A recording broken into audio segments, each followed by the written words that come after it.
唔使睇啦，冇司令啊。OK 啦，我哋都多多支持香港本土選手啦。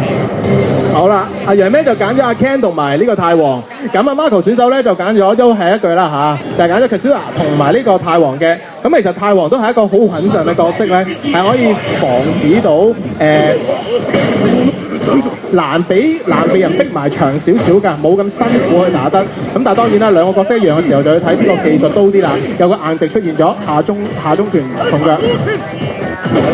好前中腳，呢個機動性好強嘅一個攻擊嚟嘅。好一個頭技。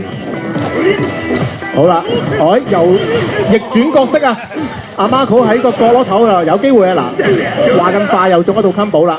好彩冇事，小心啲！哎呀，好快嘅呢一啲遊戲，一定要咩咧？換人話睇唔到航血，你都講得出。我提你換人啦。好，小心啊！好，哇！咦，原來可以係喺出嚟嗰陣時已經有個波動拳截住咗佢啊！大家有冇見到？好，小心啦，又係嗰個換人問題啦。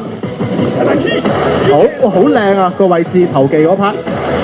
話口未完又即刻俾人投翻轉頭，小心啲啊嗱！血量嘅問題有出現㗎啦，同埋角落頭，有個硬直位。好，地下再 X 再升，小心啊！好波，哎呀，可惜。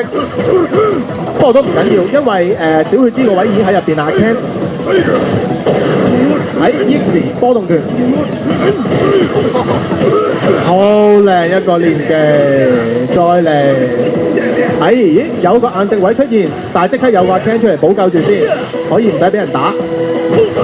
好啦，嗰下最尾原來仲有 hit， 有個升龍拳中咗，好靚嘅頭技。